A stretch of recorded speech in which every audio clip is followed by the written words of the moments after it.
Welcome to Quarantine Zone, a podcast for HBO's The Last of Us. We are your hosts, Andrew Sorsini, Dwayne D, and Tosin Anafawakin. We just watched the 6th episode of The Last of Us titled Kin. We assume you have as well. Total spoilers ahead. Let's dive into the after talk, but before we do, let's tell you about some online spots where you can get in contact with us. You can write to us or email us a voice memo at quarantinezonepod@gmail.com. Follow us on Twitter and Facebook at QZPod. Add us on iTunes, and if you do that, please like us, leave us a review. That's how we get noticed. This episode was written by Craig Mazin and directed by Jasmila Zbanic, who is an Academy Award-nominated director for a short called Quo Vadis Aida, a movie called Quo Vadis Aida. Dwayne, why don't you give us a recap of this episode? All right, long episode, so here we go. We meet Marlon and his wife Florence in a cabin in Wyoming. They're a charming couple, not far from the Yellowstone River. The couple seem to have lived there in their remote cabin before the fall, and they caution Joel and Ellie not to go west of the river. Whoever's over there leaves dead or infected bodies in enough numbers to scare the longtime survivors.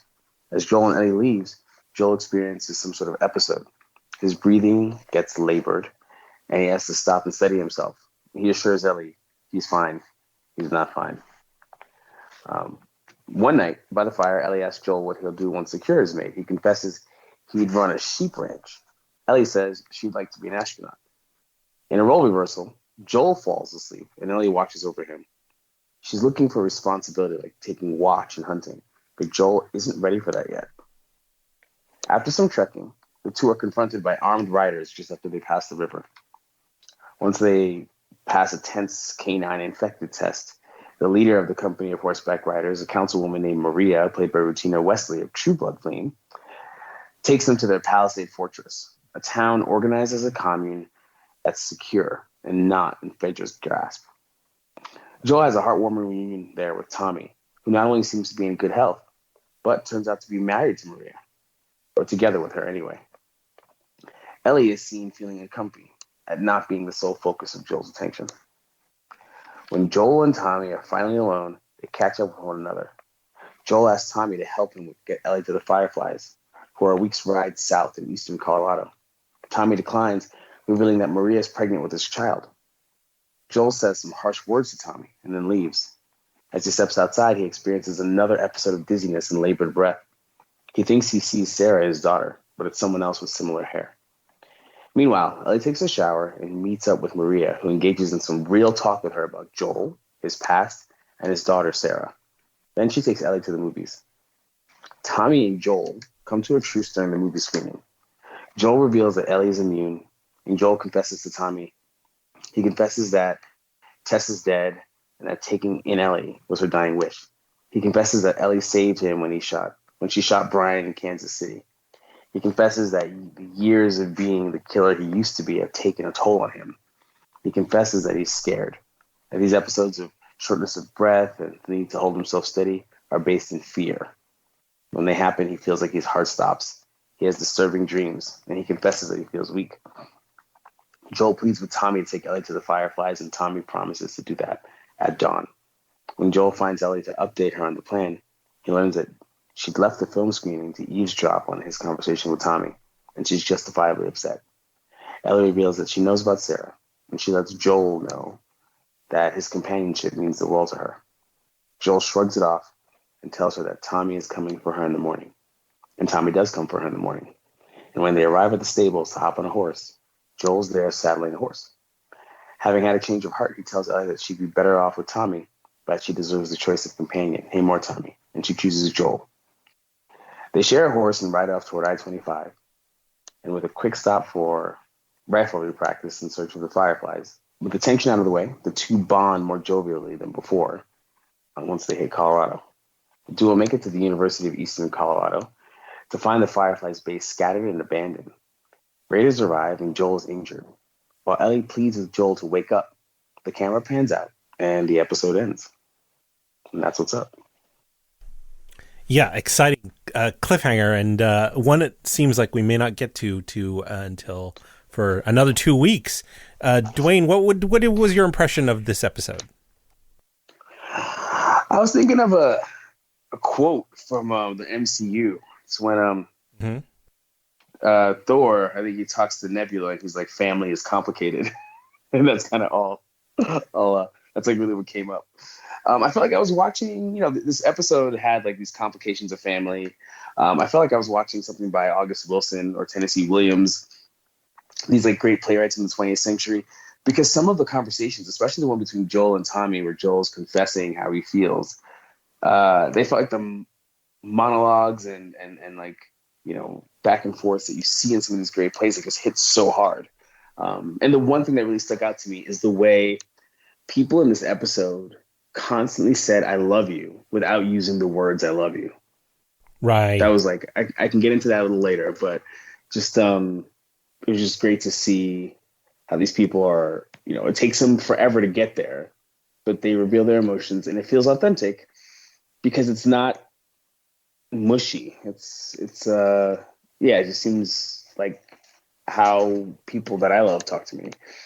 They don't have to use the three little words. They do it in other ways. So yeah, I was impressed. How about you? This was a solid, emotional, character-heavy episode. I think this episode contains what I feel is the emotional core of this season, which we'll get into in a little bit. But it's really kind of a linchpin, and as such, I think it's fitting that it's pretty much smack in the middle of the season, because everything else is going to hinge on what has transpired here in this episode. Tosin, what were your initial impressions? Yeah, this was a very emotional laden episode, and I felt like everyone here wore their emotions on their sleeves, be it Tommy's fiance, as well as Tommy, as well as our main cast of characters. So from that perspective, I found the emotional intelligence as well as the ability to convey such emotion very gripping and very solid in terms of what you see from like the dramas that we get these days. I think it was excellent, incredibly well done. I also felt that the episode moved fairly briskly. So, my initial expectations, given that I've been through a good chunk of the game, is that things slow down here, and I knew that the pacing had to be different and the story they tell had to be different than what's in the game, because in the game there is less of a bond between Ellie and Joel until you have that sort of conversation, and things just like didn't necessarily make much sense. Like Ellie actually runs away after she like finds out that Joel's gonna leave her with Tommy, and there's this whole action beat that needs to occur because of that. And given that it just doesn't necessarily make sense from a visual storytelling perspective, like you're not playing this, we don't need to have drawn out action to go find Ellie. It just they were able to move very quickly through this, and even quickly through some of the other aspects of the show. To a certain degree, it would have been nice for them to kind of like sit with it for a while, because I want lots and lots of episodes. But from a storytelling perspective, it made sense. They didn't put the side quest in, right? Which is nice. The side quest to go find Ellie. And one of the problems with Westworld was that every once in a while there was a side quest, and you're like, okay, I guess we're going here for a week. And I'm glad they didn't do that. What I noticed about this episode is Joel and Ellie's rapport in this episode is looser and friendlier than in any other episode. And it's clear now that Ellie is no longer cargo to Joel. She's legitimately a person he cares for, like kin, which scares him, which is referencing once again, like Bill and Frank, where Bill says, "I was never afraid before you showed up." This is the source of Joel's panic attacks, which I completely misinterpreted the first couple times that they happened. I didn't know what was going on until, he had that heart to heart with Tommy, and I'm like, oh, those are panic attacks, absolutely. But I think that what's going on with Joel and Ellie, I mean, if you look at their rapport through this whole episode, it is, and compare it to the first like 3-4 episodes, it is like night and day. They have a bond now that is clearly parental and parent and child bond. Yeah, I looked at that, and I would say that in this particular episode, there's a crest of a wave they have to get across. So, like, in the beginning, she's chummy or whatever, but, Joel falls asleep, and she wakes up, and she's got the weapon, and she basically tells him, I've done everything you taught me to do. I went for the high ground. I kept my eye out, all these things. And he's like, well, I'm responsible for you. And, he's pretty a stick in the mud about it. It's only, for me at least, really after they have their confrontation where she tells him that she knows about Sarah, and she doesn't trivialize it, which is a difficult thing to do, right? Because Joel's like not the kind of person who wants to talk about that kind of thing. She's like, I lost people too. And, really what matters to me is you being there because everyone else has left me. It felt to me only after that, when, he's in the stable and he's like, hey, I think you should choose. And she immediately like throws in the bag and says she's chosen, that this sort of like true, buddy bonding happens, right? The post-tension bonding before everything was like tension laden. Even, she's trying to break the tension with the puns and yada, yada, yada. She brings up a pun at the hydroelectric factory, the dam. But it's still like, it's like a word here and a word there. But after that, he reveals that, he'd like to be a singer. You know what I mean? Sure. Like he really opens up. And I feel like that was where it was at that moment that I was like, something terrible is going to happen because they're too happy right now. Right. I'll also say this about the episode. So far, whenever we meet people you kind of fall in love with, I really love the way Tommy was played and Maria was played.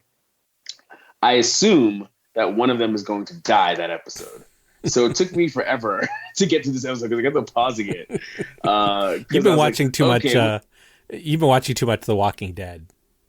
It's not The Walking Dead. It's just in this particular show, they introduce you to characters, and every time you get introduced to a character that you really fall in love with, they just die. After Maria has that real talk and she's pregnant, I'm like, they're gonna kill Maria. They're gonna go off book from the from the game and just kill her off. And luckily that didn't happen.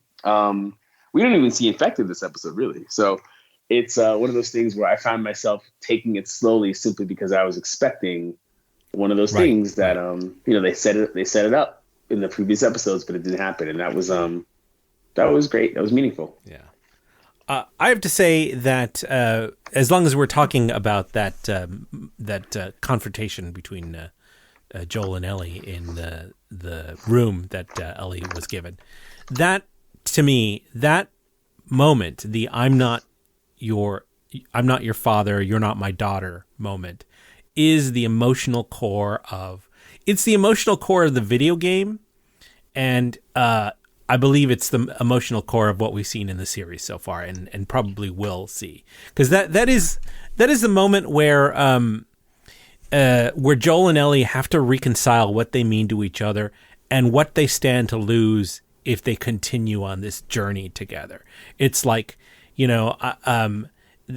have to sort of they have to get past the point where they are keeping each other at a distance to avoid the hurt, so that when they do finally come together, they once again also have to acknowledge the fact, well, if we are going to move forward with this, one of us might die, and we're going to have to deal with that heartbreak. Yeah. Yes, which really was the it really was the dilemma from the very beginning of the show. From the first episode, the dilemma was, I don't want to care about somebody new because I don't want them to be taken away from me. Like it's happened to me in the past. Yep. I Yeah. completely agree. Yeah, I feel like Joel he's completely within his emotions this episode, which is, as we mentioned before, which is something that's strange to him being that sort of enforcer. And I think he calls it out specifically that he's afraid, just like his brother. He feels inadequate. He knows that there's potential failures in his past, and he feels like he's going to repeat it. And that's why he lies. So he lied initially about Tess being, still alive, and because it was something he still hasn't accepted, and he gave in and told his brother. He, lied to Ellie in that scene where she's like, I mean, telling the truth that she's not his daughter, but, I agree. It was a figured, lie. He's like, I'm not your father and you're not my daughter. But let's face it, that's exactly what's happening here, right? yeah. So, They're found family. yeah, exactly. So I think he wants to still be shown as sort of self-sufficient as well. That, hey, we're doing fine. When he has fear, where he has these panic attacks, and he has these periods of inadequacy where he can't repair his shoes, or he realizes he's not as good as a shot as his brother, and that's something that he's kind of trying to learn to live with. And I don't think he had to live with it in the past or had to accept it. He just buried it away and went about with killing, but now he's different, and he doesn't kill innocent people. He tries a little bit harder to let people live and go forward. So He saves who he can save, right? That's part of it. And then also there's this idea that he he's a person that I've talked about is a person who has to kind of live in his own truth, which is why he couldn't just pretend that he was in love with Tess and was gonna, they could be a couple and they could be what Maria and Tommy are. Like he couldn't do it because he was like, that's just not truthful to me. And yet, when it comes to Ellie, he can both utter this word like, I'm not your father and you're not my daughter. And it is the truth, but it's also a lie because that's the role that he's taken on. And only once he says that is he able to open up, like we've all said. What's also interesting is that he mentions that he hadn't had a drink in a while when he's with his brother. And at first, he has some harsh words. He's like, we'll see, like basically, we'll see if you become a good father. Kind of like, it's bullshit. You don't say that to your brother or to anyone you love. But then basically after the alcohol sets in, then the truth comes out and he has this big confessional with his brother. I feel like it's not a coincidence that it took him a while to loosen up and actually get past the hurt of his brother rejecting his request. Because he's used to that. He traveled all that way for his brother. He traveled across the country in post-apocalyptic world to see that he was okay. And then his brother's like, oh, I'm fine, dude. And they really built it up like Tommy would be at death's door. Oh, don't cross that river. There's terrible stuff by that river. It's the river of death. They come for you with the guns, all that stuff. And then Tommy's sitting there pretty. He's being a contractor. He's working on whatever he's working on. And Joel even says, you haven't really aged since then. And, Tommy's like, well, you certainly have. Or they agree that Joel certainly has. So it's an interesting thing to see how Joel is almost jealous of Tommy and how he acts the way he does at first because of that jealousy. And then after he's in his cups for a moment and he comes out of it, it's then that he can be honest. And that's when Joel is at his best and he's being brutally honest. And he's like, I'm afraid that I'm going to fail because I failed so many times. And he mentioned his PTSD. He failed his daughter in his eyes. And meanwhile, we see Tommy's truth. Tommy's a joiner, right? So when that team led by Maria found him, he was quick to join up with them. And only this time it's worked. So, good on Tommy. And I'm not gonna lie, I can't wait to see him again. I hope we get more scenes with him. Yeah, no, I think that's pretty interesting. And one thing that's kind of interesting about the town is, they talk about the Raiders, but in the game, you see these invasions, you see the town struggling and fighting with it. But in these scenes, the town is very pleasant. You have kids who are watching entertainment. You have a Christmas tree. It's kind of like what everyday society and what people hope for. And Joel and Ellie have a house, and they can be that family. They could just stay here, but they realize that they have a bigger cause. And even with all that emotional weight and baggage that's on them, because what things you notice as they're going towards that house, right? In both cases, they're kind of trudging through that snow, kind of forcing one foot forward when you watch how they walk.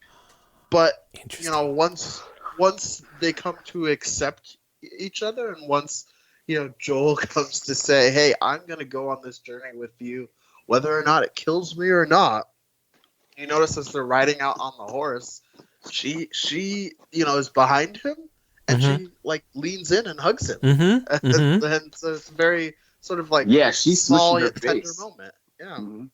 She's smushing her face right up against him. I just want to hop back to the town for a moment. I think the camera does some fun things when they introduce the town. Obviously, like you said, it touches on kids and so on. There's Christmas trees and all that stuff. But you're seeing people in wheelchairs, right? You're seeing people that are ancient, like older people. And it's one of the first things that you see there when you see those people in wheelchairs and you see those older people and the children is that this is not just any old settlement. This is a secure settlement.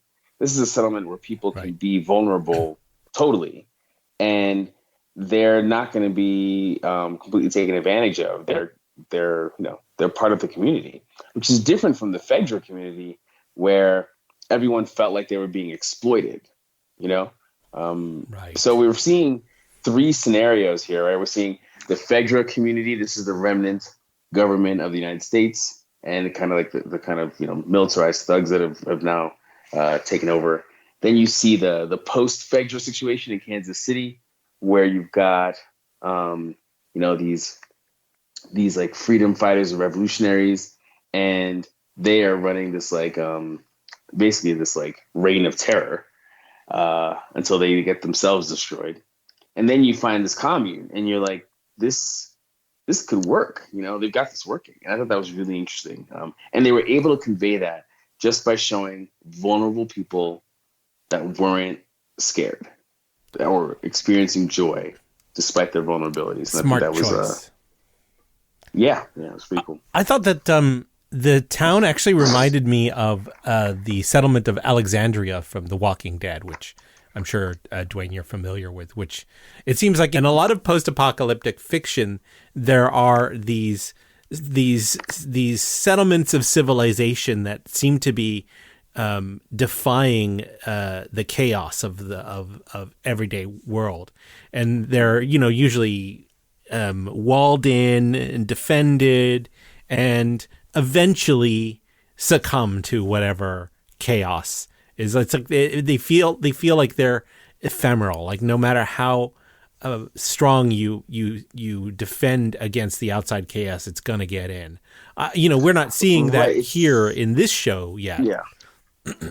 Yeah, I would say that the problem with The Walking Dead is that every time there's any kind of settlement, the trope is they find a settlement or they establish a settlement, and within a season it's destroyed, or maybe two. I think this town actually reminds me of an earlier season of The Walking Dead where they meet the governor.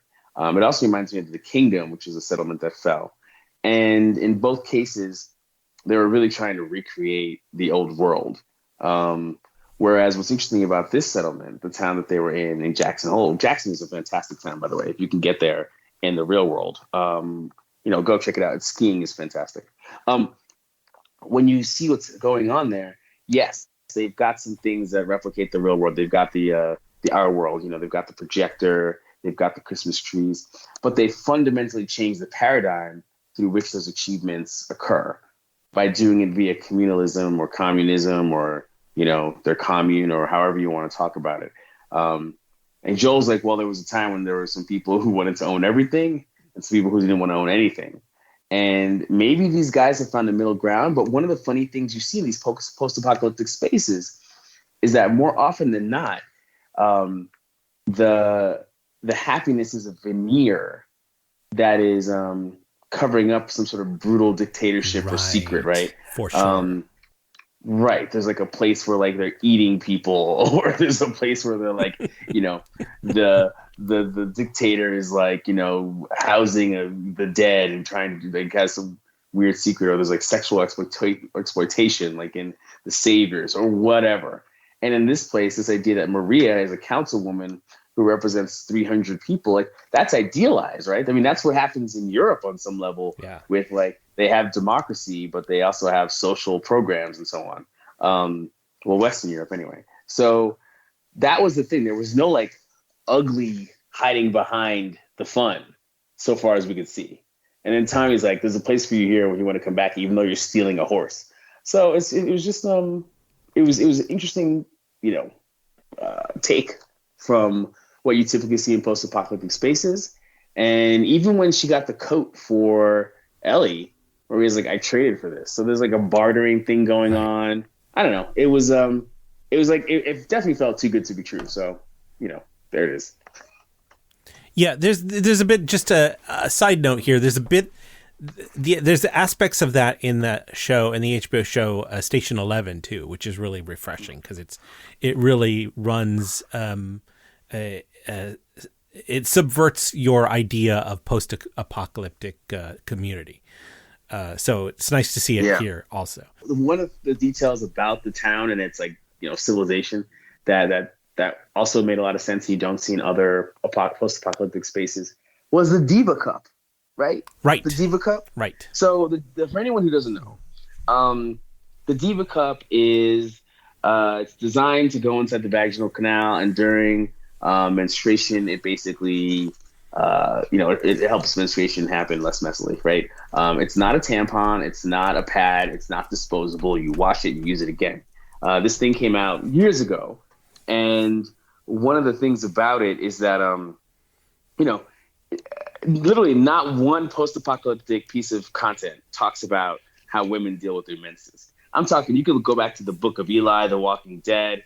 You could talk about World War Z, the book or the movie. Nothing talks about how women deal with their periods. And the fact that, like, I don't know if, body grade silicone will last this long, but, 20 years or whatever. But the fact is, like, they actually said women really have menstruation. And then, Ellie's like, this is gross. And then she, like, follows the instructions so she can shape it, to insert it, whatever. And it's just like, she's going to use it. And you have to wonder, what was she doing before? They've been on the road for months. Well, so, finding spare tampons in, gas stations and stores, wherever they can. After 20 years? I don't know. Yeah, I mean, we saw it. We saw it in an earlier episode. Yeah, it's true. But I guess what I'm saying is you don't see this kind of like mundane conversation happening in other famous post-apocalyptic things, right? So absolutely, it's a real concern. I just want to give them a good thumbs up for bringing it up. Absolutely, I praise that. Like the two examples that we've seen in the Bill and Frank episode where she finds the tampons, in this episode with the Diva Cup. I mean, I can name on like one hand how many other times I've seen, female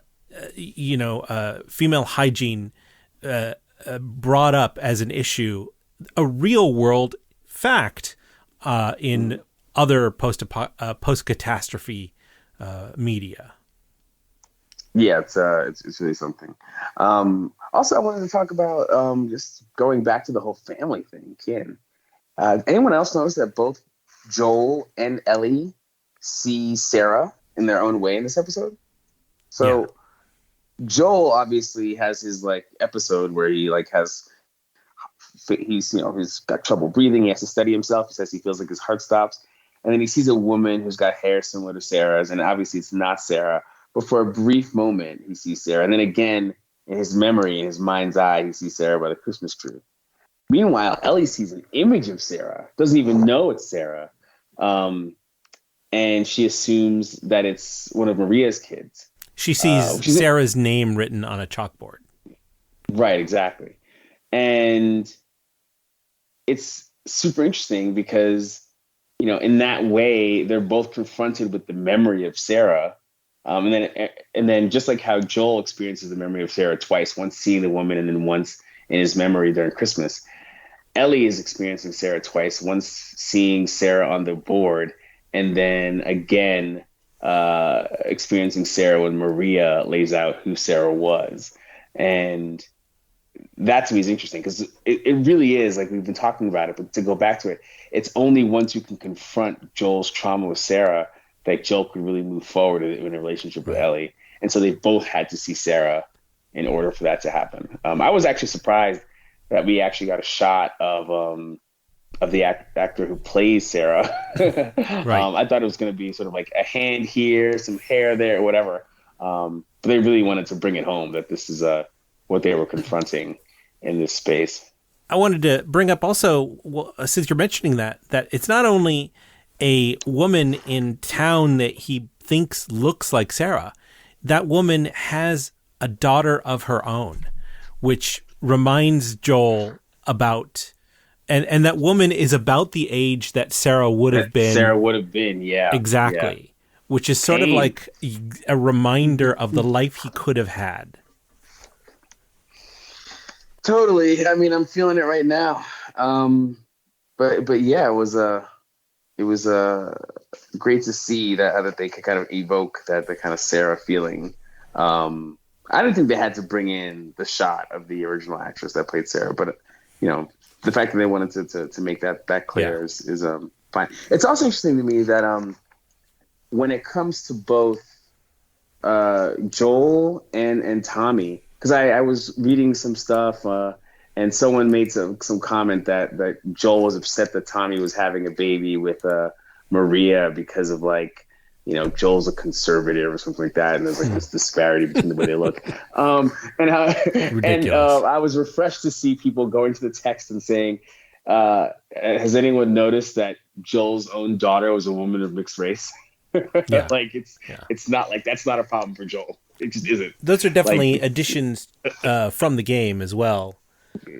Right, they're changes from the game, but when it comes to the actual people that they've hired to play these roles, it is implied that Joel has no problem with people of African descent because of his daughter.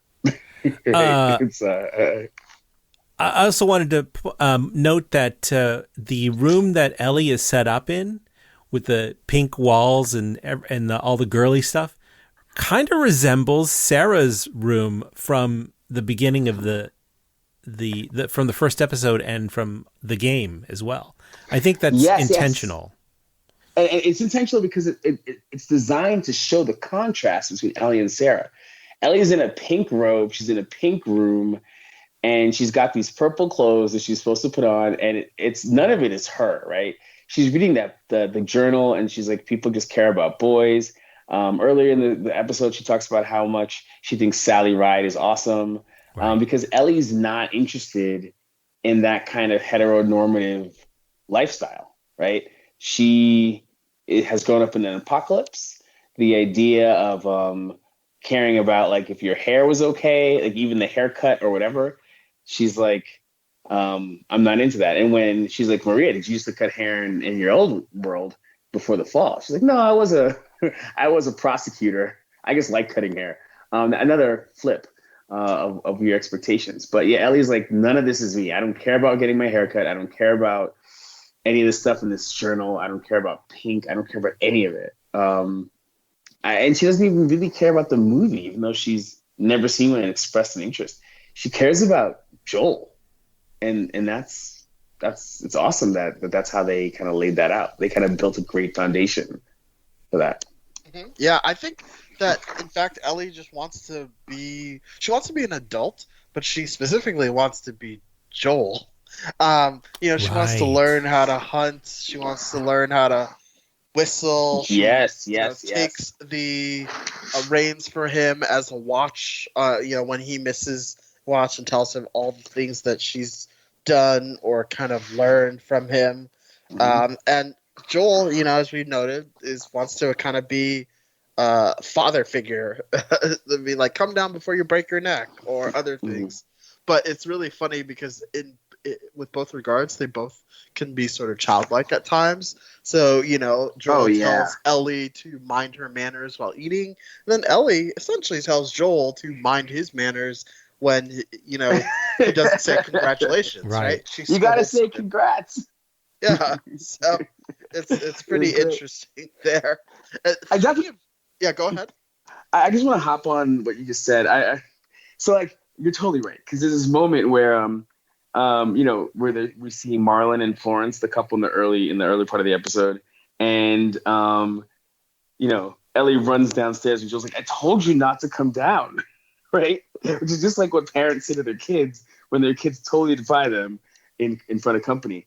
And then there's like the moment where she's like, he's like, "Don't take the rabbit," and she takes the rabbit, right? We can get our own rabbits, right? And she's like, "You gonna show me how?" And this kind of idea that she does want to be like him, right? And at the same time, he does want to protect her. He's like, "Come down from there. You're gonna break your neck." Right. But she goes up again. Like, she goes back to the quote unquote high ground when he falls asleep, which is why she lets him sleep too, because he cares for her and she wants to return the favor. And in the beginning, at least, the only way she can do that is letting him get some sleep, right? Watching over him. And so I totally loved all of those like random things that where it's like he's trying to be, "Hey, I'm the boss, I'm like the father figure here," and she's like, "Well, I don't know, I'm gonna subvert you," which is exactly what kids do. My kids do it to me all the time. Yeah. No, I wonder. So what I was wondering is when Joel falls asleep on the job, similar to what happened to Ellie, right? Mm-hmm. Are we supposed to take that? How are we supposed to interpret that? Is that interpreted as like it's human nature for us to fall asleep on the job, for us to, be tired in these circumstances? It's really like, or are we supposed to see like the similarities between these two people who are trying to play various adult-like roles in this, apocalyptic world? Partly what I see from that is that like Joel's an old man. Joel is older than Pedro Pascal is playing than Pedro Pascal's actual age. Joel's like mid 50s, 56, I think. So, and we've already seen before where, he's got a bad ear. He's fallen asleep on more than one occasion and woken up to somebody, pointing a gun at him. So I think it's just... he and Ellie have that as a problem. They fall asleep anywhere.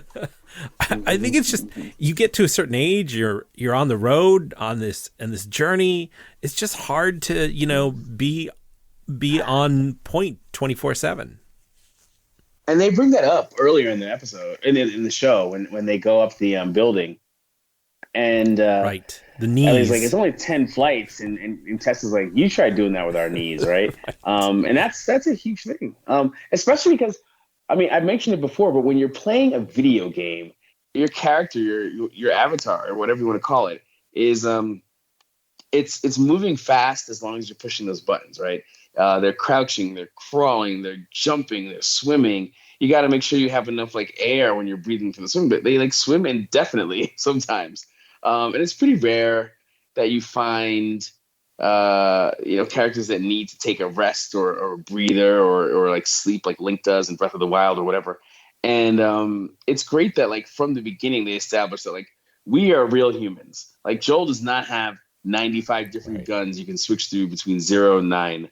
And also I love when he had to grab the gun from his brother. He's like, "Can I borrow that?" And his brother, who had talked about how he found in this post-apocalyptic world, again, the perfect scope for his like gun and like it allowed him to do whatever. He's like, "Can I borrow that?" "Yes." And he's like, "Because Maria took mine." "I already said yes, big brother." Right? It's one of those things where, again, there's a lot of "I love you" in this episode without saying "I love you." And it just feels they're working really hard to make a video game feel more realistic. I thought there's some interesting things. I don't have a lot of major themes or anything that I wanted to bring up, but there are a lot of little things like when they're riding away and Joel is describing football to Ellie, and Ellie describes it back to him as basically moving in one direction, but violent. I think that sounds very familiar to people who have been watching this show. Yeah, it was almost like a self-referential, a meta thing. commentary. Yeah. One thing that struck me was after all of the the worry about crossing the river and then meeting this like utopia, and then having the issues with the hard conversations, the time and everything. The danger came from non-infected people, right? And that's like one of the themes here. They're really trying to like double down on the idea that regular people are definitely more worrisome than the infected at some level. Right. The infected are easy. They're stormtroopers. You can just shoot them. You don't feel anything for them. It's when you have to deal with regular people that the issue comes up. Right. And these raiders, you go from seeing this situation where these people are living in the commune and being successful to these raiders who, the communist people working together, and the raiders are people exploiting whatever they can to survive.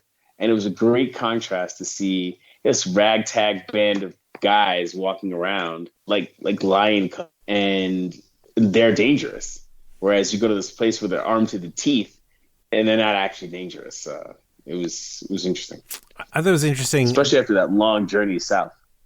Right.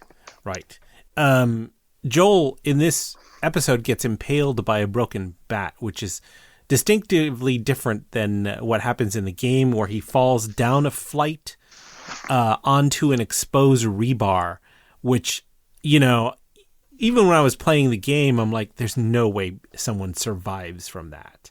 Or if they do, they're permanently disabled. So this feels like right. Well, a bat is nice because it's wood, and wood rarely harbors wood can harbor bacteria and stuff like that. Right. But it's not the same as so many other things that you can get hit with. Like sure. Rebar, tetanus is a worry. Right. And not only rebar, but falling a flight down to the floor with falling onto rebar. Like, there's no way realistically that you don't come up away from that and walk away. Other action movies have shown that as like what kills you. Right. Right. I mean, didn't Sauron fall on effectively like rebar in the movie version of the Lord of the Rings? I think so. Yeah, something like that for sure. I mean, Saruman, not Sauron. Saruman, yeah. Yeah, he falls like rebar. So. I thought it was interesting that this episode ends with a down-tempo cover of Depeche Mode's Never Let Me Down Again, which is the song that ends the first episode of this series. So it's like the first episode, it was the original 1980s version, and this episode, it's a down-tempo version, sort of underscoring the fact that this is a somber moment where Joel could perhaps be dead. And that the 80s mean trouble. The 80s mean trouble, yes. Yeah. And this rendition paints the lyrics in a different, give them a different meaning. Yeah. So what was the movie that was playing? I'm glad you asked, because I actually know this one. It's The Goodbye Girl from 1977, which is a Neil Simon comedy with Richard Dreyfuss, and it's okay. But you know what? You know what's interesting about that is that you take the movies you can get in a post-apocalyptic totally. But it also, that movie reflects like a lifestyle that is completely 180 degrees foreign from surviving a post catastrophe. Tell me more. It's just so fluffy, and everything in it is so low stakes and inconsequential compared to fighting against the infected. Yeah, I mean, I saw Richard Dreyfuss and I was hoping for like First Encounters or something, and I was like, this is not First Encounters at all. Yeah, I'm like, this is a 1977 movie. It's too bad they didn't have Star Wars. Right. I mean, that's the movie that kind of changed it all. Yeah. So it's, I mean, if they had Star Wars, I have a feeling Ellie wouldn't have eavesdropped on anything. Right. No, she would have been glued to that screen. Exactly. Oh man, I loved it. I loved it. I mean, the episode. This felt like a long episode. So much stuff happened, and all of it worked. I Yep. know people Yep. loved the third episode with Bill and Frank. I gotta say, I was immersed here too. Different way, but still. Oh, I also wanted to mention that the curious teenager who is peeping in on Ellie, who we see in the mess hall. I have not played The Last of Us 2, but the rumor is that kid is rumored to be a major character from The Last of Us 2. So I don't know. I cannot tell you firsthand who that character will turn out to be, but that is the buzz. So if you're familiar with The Last of Us 2, we may have just gotten a good look at that character. Well, there you go. Being rude. Being rude. Tosin, anything else you wanted to mention before we move on? Just a couple real quick things. Yeah. One is very interesting how this episode started off by re-showing events from the last episode as part of the opening. Now, Right. I wasn't sure if that was done because like the last episode actually came out on a Friday, and so you have a few more days before this one comes out, or if there was another reason why they decided to open with that sort of heavy beat. Because they the couldn't as seen on Buffy. That's what we call it. Right, because it was already in the recap. Like Yeah. there's a recap you could skip, and then this was part of like non-skipped recap, which is very interesting. I don't know if you guys had any thoughts on Yes. that aspect. Actually, I'm glad you. Yeah. I'm glad you mentioned that You too. go first, Andy. I'll tell you exactly why. Because that's exactly the way it goes down in the video game. Henry shoots himself, and then you cut to black, and then immediately you open on the winter scene, and it says winter. So it's pretty much, I think, an homage to exactly the way it plays out in the game. I agree. I also think that once you hit episode 6 of an incredibly detailed and intricate story serial, it helps the people who have heard the buzz and want to jump into it to kind of know what's going on. A lot of things have happened since the beginning, and you shouldn't see a recap in the first 5 episodes, but by episode 6, it kind of makes sense to do a little bit of that. Sure. Because you are past the middle. Sure. Yeah. I mean, you have the overall recap, but then you have the specifically the shooting aspect of that last episode as not recap. So definitely makes sense. I guess the last thing that I find very interesting as kind of a potentially a teaser there, where Tommy's fiance says, "Be careful who you put your faith in. The only ones who can betray us are the ones we trust."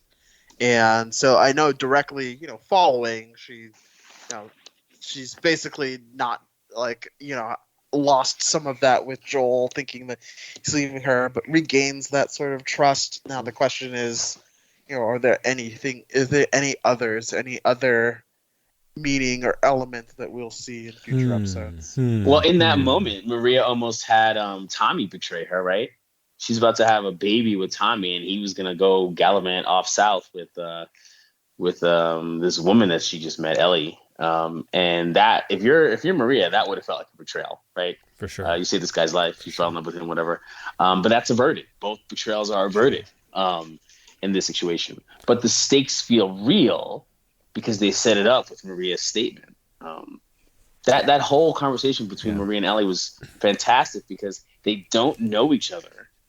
And yet, because they're tied through these two brothers, and because of the gulf in time of life experience between Maria and Ellie, she's kind of letting them know. It didn't really pass the bedshell test, but at the same time, I thought it was fascinating that kind of real talk discussion that the two had there. Very intimate and believable, despite the fact that they don't know each other. Plus, I think that that is definitely foreshadowing the not trusting somebody. Definitely foreshadowing that may come into play in future episodes, bearing on maybe people that Ellie may have already encountered and put her trust into. Who knows? We'll see. I thought that moment with the dogs. First of all, I thought it was interesting that they've trained the dogs to detect the infected. And secondly, that moment where the dog is sent to inspect Ellie was one of the most incredible, like, high tension moments in this whole series. Yep. It felt good because when Ellie ends up playing with the dog, it's a good reminder that she's still a kid, right? Right. She's at this funny age where she's a woman, but she's also a child, right? She's making these big decisions. She's holding the gun. She's protecting Joel. But at the same time, she's still a kid. She's got her little diva cup which is a sign of her womanhood. Sure. But she's still like,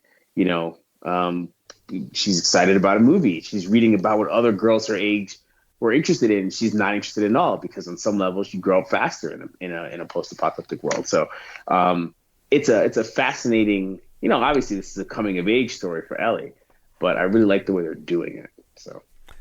And also, I wanted to give props to the casual humor of the Native American couple in the cabin in the beginning of the episode. Just hilarious, those two. I could watch a whole episode of just the two of them sharing quips. Yeah, I mean, the woman playing Florence in the beginning was just, she was fantastic. Like, she's sitting there. Obviously there's like a stressful situation and she's like, I don't have time for the stress part. Right. So, and then her husband's like, did you tell him the truth when it comes to the map? And that was really funny. Just in case anyone cares, when they're pointing at the map, they're at like Hayden's Valley. If they just flash to the map quickly, but it's Hayden's Valley. And they're basically saying, don't cross the Yellowstone River over there. And that's exactly what they did. They cross the Yellowstone River and then they find Tommy's people. But it's sad because those older people, I mean, how much longer can they run around and get rabbits, right? And there is a great place nearby that they could totally contribute to and grow older in. And they're afraid of it. So it goes to show. I think it's a props to them that they were able to survive. And it's what I loved about that. You're showing examples of people who have been thriving for decades in the wilderness with raiders and the infected and everything else. It's kind of amazing. Which is why she's like not worried about this guy who's passing through. She's like, well, I was worried, but he's got the girl, so. So I just made him some soup. Yeah. Right. And some of you, like, you're surprised they didn't ask him to stay. Yeah. And further representation. So nice to see inclusion there in casting. Yeah. The whole Jackson Hole, the whole thing about this episode for me, the aesthetic of showing off the Mountain West in the winter was just, I mean, I'm in the Mountain West. Sure. It is my favorite time of year here. Sure. I just got back from, the Central Mountains. And I got to say, they captured the landscape gorgeously, right? Our trees are tiny. Our mountains are big. Yep. Everything's covered in snow. And there's rabbits everywhere, which is gross. Well, it doesn't hurt that they shoot everything in Calgary. Right. It doesn't hurt. I mean, yeah, because there are Rocky Mountains in Canada. But at the same time, that it's not exactly where I am, but it felt they captured the vibe. Sure. They captured the feeling. All right. I think that's going to do it for this episode of Quarantine Zone. I'm going to go around the table and ask, I'll start with you, Dwayne. Where can people find your work on the internet when you're not talking about The Last of Us? You can check me out on Twitter, twitter.com/DwayneD. And if you can find me on Mastodon, just let me know where you found me because I don't remember what server I'm on. What about you, Tosin? You can find me at twitter.com/toast4321. And you can also find me doing a lot of various imagery at Burnt Toast 45 on Instagram. Nice. As for myself, my Instagram is Mr. Babyman, and so is my Twitter, and you can find everything I'm liking and linking through there. Again, our the show's Twitter and Facebook is QZPod. We're on all the major podcast distribution networks. We just got on Google Podcasts this last week. So add us, tell your friends, and join us next week when we cover the 7th episode of Last of Us titled Left Behind, which coincidentally is the name of the DLC, the downloadable content for the Last of Us game. So I wonder what that's going to be about. Until then, please drop us an email, tweet us, leave us a comment on iTunes, and we'll see you guys next week. All right. Thanks, guys. See you guys.